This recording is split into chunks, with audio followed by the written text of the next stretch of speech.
So we're going to take a look at one of Italy's most famous wines now. This is Brunello di Montalcino. I think famous along with probably two other very well-known regions and wines of Italy. The first being Chianti, which is in the same region of Tuscany, which is in the center of Italy. And the other one, which is also very well known to most people, is Barolo, which is in a very different part of Italy, up in the northwest, close to the border of France. So back to Brunello di Montalcino. It has a long history, but short history in terms of Italy. It wasn't until the 1880s that the first Brunello di Montalcino was produced down on the hill of Montalcino, which is right in the southern part of Tuscany, and it has a very warm and very dry climate, which is different to other parts of Tuscany, and it's what sets it apart. It's that warm and quite arid climate that gives rise to a very powerful wine, and if you've come across Brunello before, that's probably what you've noticed. It's a very, very powerful wine. The producer in question here is Casanova di Neri, owned by the Neri family. And what Giacomo Neri tries to do with his Brunello is harness all of the long-lived qualities of Brunello. So his wines could age for anything from 30 years and more. But to make the wines accessible in their youth, because different styles of wine appeal to different people, and not everybody is willing to wait 20, 30 years to be able to pop the cork on a wine.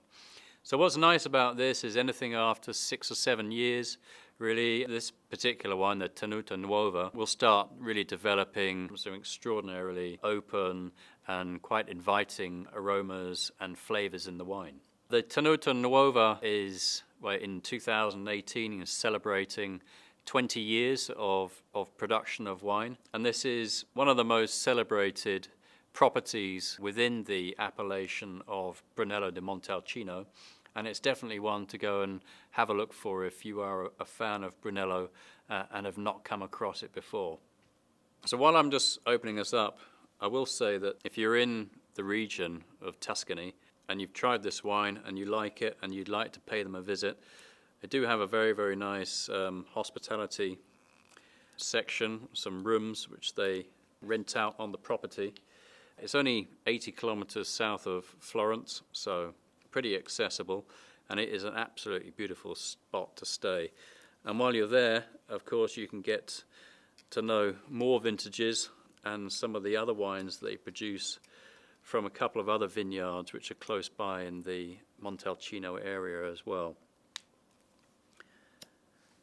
I think we're going to get straight into the tasting of this, but this is a wine that could benefit from some breathing. Brunello is typically a big wine. It's got a very big structure, but we are expecting this 2011, which is quite a warm vintage, to open up a little bit quicker than some of the others. So on the nose you find that hallmark cherry component mixed with some dark fruits.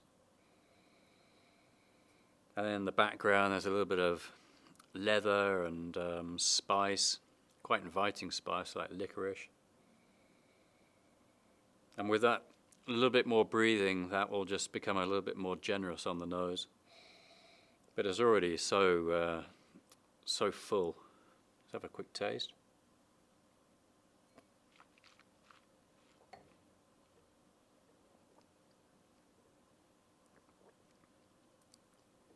Beautiful layers of complexity coming out.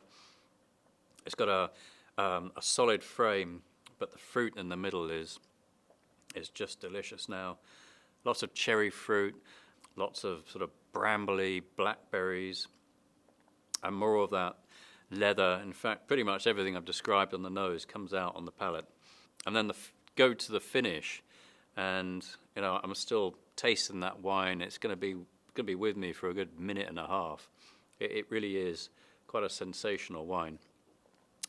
So this will be on board sometime early 2019 on the European routes, exclusive to first class. So if you are traveling at that time, do make sure that you ask for a glass of this, because it will deliver considerable pleasure.